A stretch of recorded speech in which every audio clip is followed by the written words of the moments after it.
आज तो खाने का स्वाद चौगना हो जाएगा, क्योंकि देव की पसंद का खाना देखकर घर में तमाशा जरूर होगा।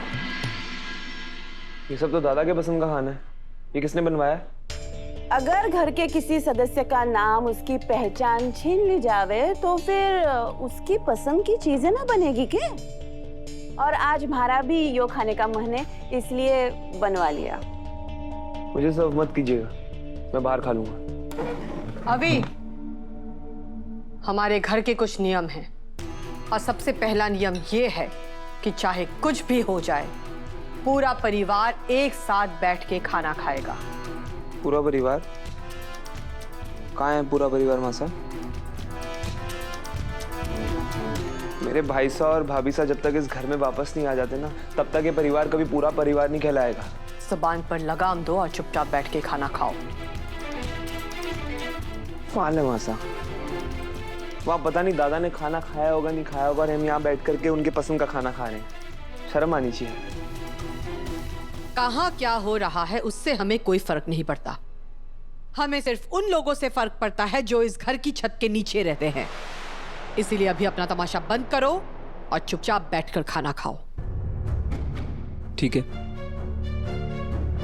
जब तक मेरा भाई अपने घर वापस नहीं आ जाता तब तक मैं भी किसी पकवान को हाथ नहीं लगाऊंगा। अब से यही है मेरा खाना। अविनाश, तुम्हें खिचड़ी बिल्कुल पसंद नहीं है, कैसे खाओगे तुम? लो जी, अब तक तो थारे गले के नीचे कभी खिचड़ी उतरी ना, तो फिर के पूरी जिंदगी भर भूखा रहेगा के? हैं?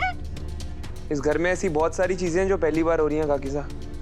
जब मासा इतना बड़ा अजूबा कर सकती हैं तो फिर मैं खिचड़ी पे तो जिंदा रह ही सकता हूँ।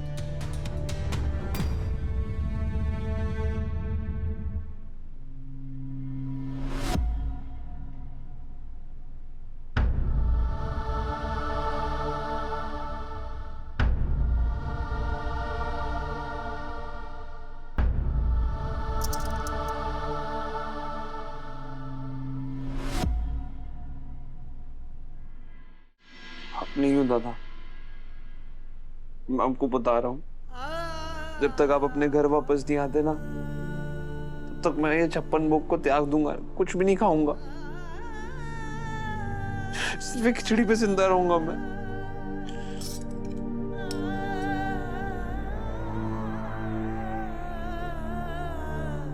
अविनाश जी,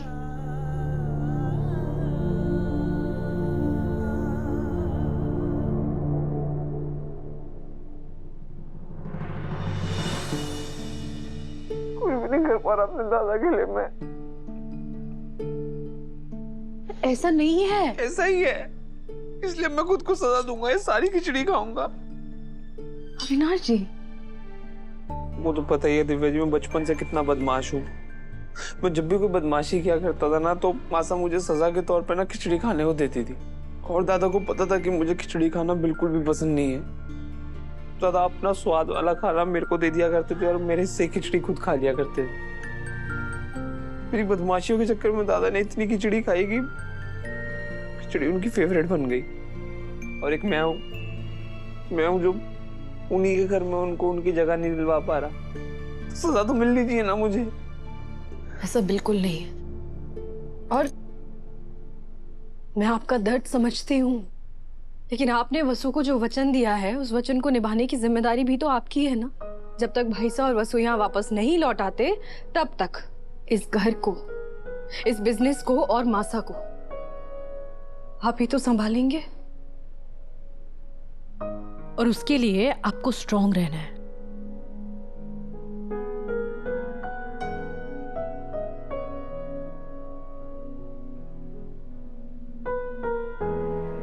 आप खिचड़ी क्यों खाएंगी?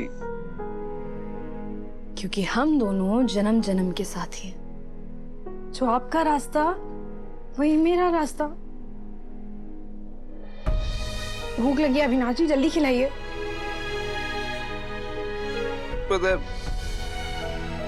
मासा बोलती थी पुण्य करते हैं ना तो अच्छा अच्छा फल मिलता है। उन्हें पता नहीं ऐसे कौन से पुण्य किए जो मुझे आप मिल गई।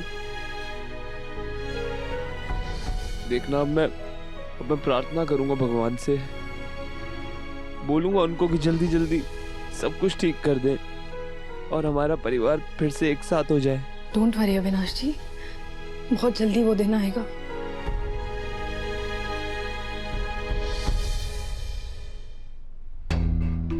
ऐसा लग रहा है जैसे सब कुछ छूट रहा है हमसे। अपने दोनों बेटों पर अभिमान था हमें, लेकिन एक धोखेबाज निकला और दूसरा सिद्धि।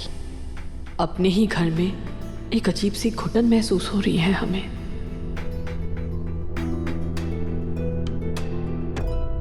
हुकुम।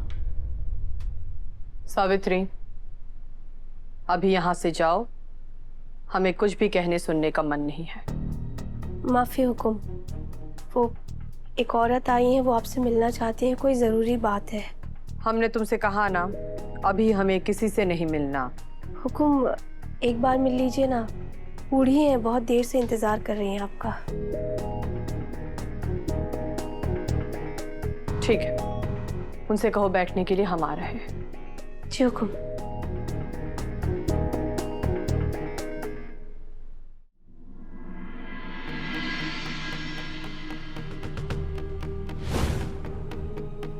चंद्रिका जी को पता चल गया है कि आप यहाँ पे नौकरी ढूंढ रहे हैं और उन्होंने साफ तौर पे मना किया है कि आपकी किसी भी तरह की कोई भी मदद ना की जाए। नौकरानी से शादी करोगे तो चपरासी ही बनोगे। आज से मैं देवांश चंद्रिका हूँ और तुम देखना, इसी नाम की बदौलत मैं दुनिया को जीत के दिखाऊंगा। देव सर, ये देखिए, मैं आपके लिए ताजा ताजा फल पेड़ से तोड़कर लाई हूँ। I'm sorry वसु,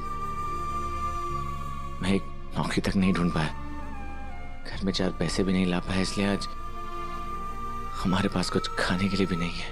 अरे कैसे नहीं है? ये है ना, देखिए कितने सुंदर सुंदर फल है। और आज मैं अपने धनी ने खुद अपने हाथों से खिलाऊंगी और धनी के हाथों से खाऊंगी भी।